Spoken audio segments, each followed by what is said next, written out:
Okay, step one in removing shocks. Undo the bolt. Now, clearly I've already loosened it. Undo that.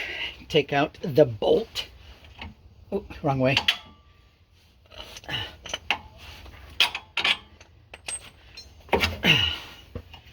I've already taken the top one out.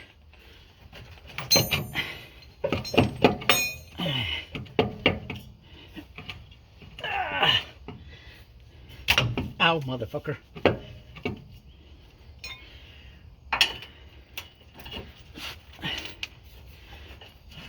There we go. You're free. Free at last. Wrong size. I bought them way too long, so I had to go to another parts store, then order the right ones. Well, I mean, I got these from another parts store too, just a different one. I went to an actual off-road shop, and they got me the right ones I needed. It's not a stock Jeep, so they had to do a couple of measurements, this, that, and the other, and hopefully they got me the right ones. We're about to find out. Okay, before we install, we have to install the shock. Anyway, before we install the shock, we have to insert the sleeve, and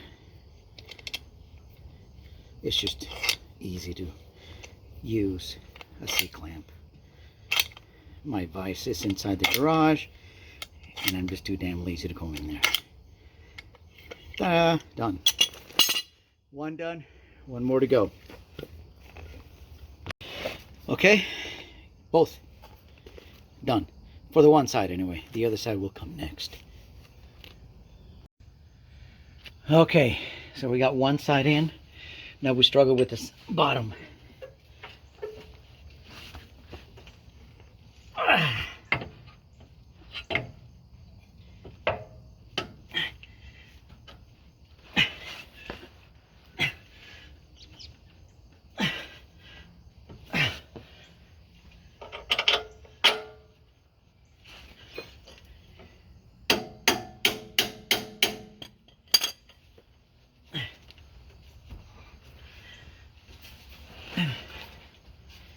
Gotta go up a little bit.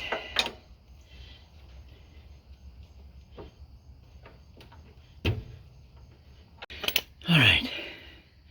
Bolt isn't in all the way, so we're gonna try to drive it in. And she's going. Yay!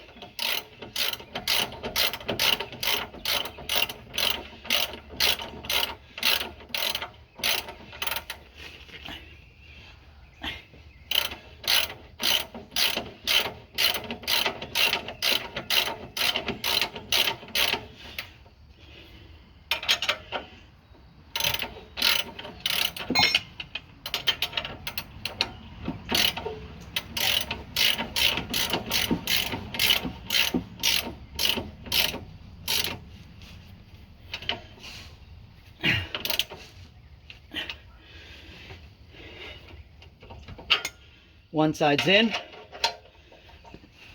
or bottom anyway.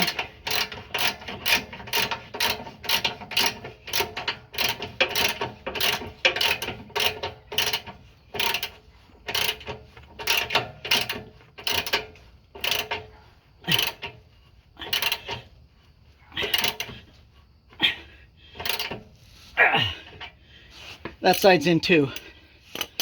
Then we'll get the big boy out.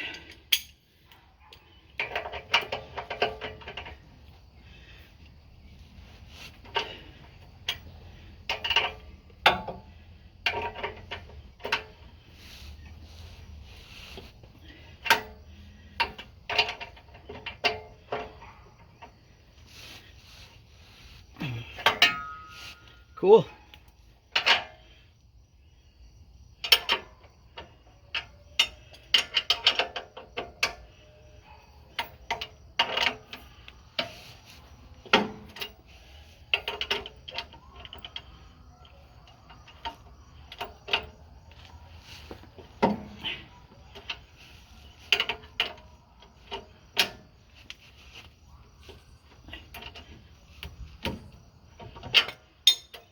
I'll torque it here in a minute. Make sure we're to specs. On to the other side. Okay, on to this side. We basically do the same thing. I've already loosened them, thank goodness, because I didn't want you guys to hear me struggle.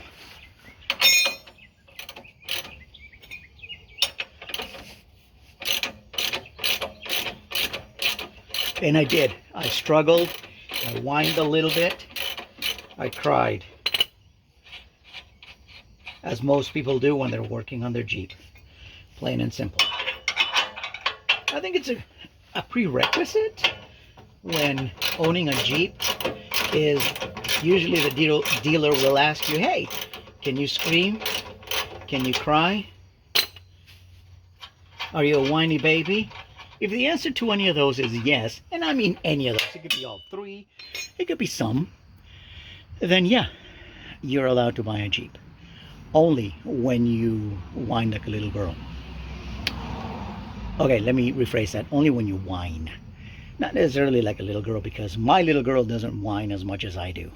So, that was a bad example. But, nevertheless, when you whine, that's when you're allowed to buy a Jeep. And no, this isn't stock exhaust or even the stock axle. And it was leaking at one time. I had it fixed already, but yeah, that's a Curry Rock Chalk 60, and she handles the Hemi just fine. Alright, so you may have to wiggle the shock somehow, and you can use anything as a pry bar. I like to use a screwdriver simply because I do. And there she comes. All right. Fuck.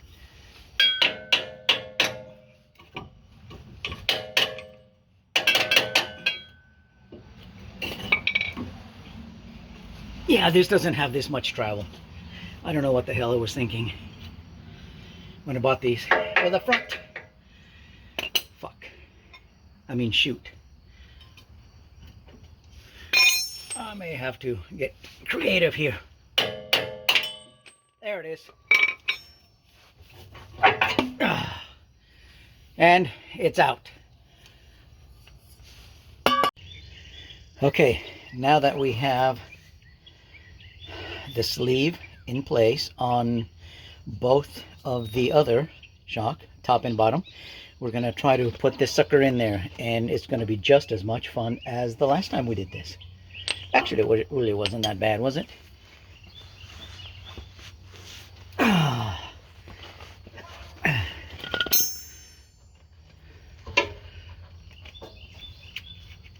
son of a bitch. Yeah, it is. It's going to be that bad. You motherfucker. Why can't you be easy for a change?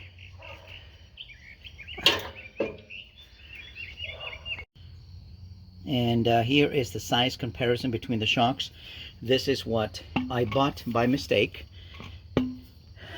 and this is what I needed. Yeah, I measured front and rear the same size, but it's incorrect. The front springs are longer on a Jeep than on the rear. So I bought 4 of these large shocks by mistake. So this is all I needed. And you want to put, I like to put the top in first, line up the hole, slide the bolt through, cry a little bit because you got it in there. As I said, it's a prerequisite for Jeep owners, potential Jeep buyers, to cry a little bit. And next, of course, we move on to the bottom. So I have to compress the shock. Here we go. Ugh, son of a bitch.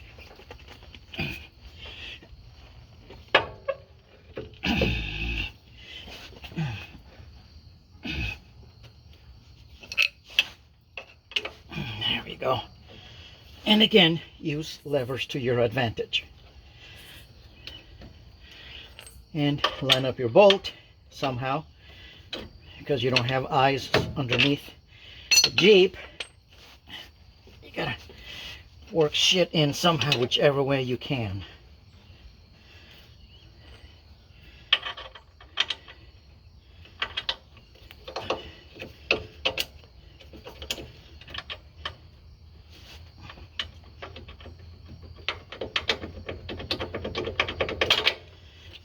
She's got to wiggle it. Wiggle it, and it'll go in eventually. Then, rather than messing up the threads, you don't want to tap it with a hammer because you might mess up your threads. Just work it in with your ratchet, and we'll be done in no time at all.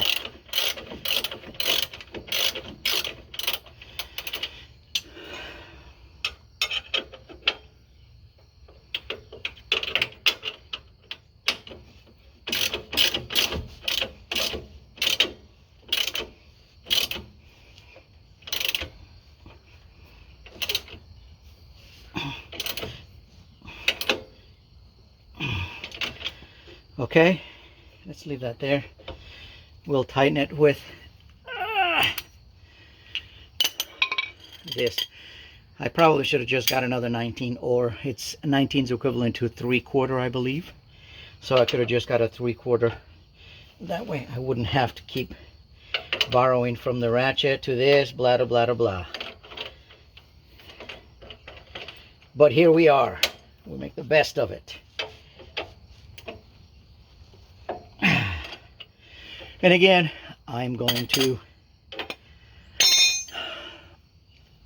torque them. I think it was supposed to be 125. I can't remember. I gotta look at the thing. And I'll torque them. Yes, 3/4 is equal to 19. Which, I didn't know if you knew how to do fractions like that, but now you know. So if your teacher asks you, hey, what's 3/4 equivalent to, you can say 19, man.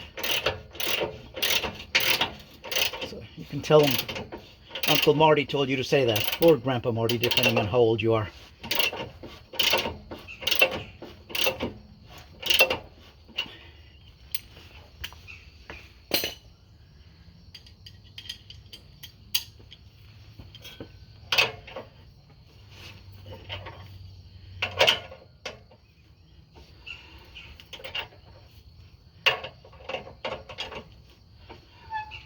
There we go. All right, that should be good for now until we torque, twisting force. That's it. We're done. We got one side done, the other side done.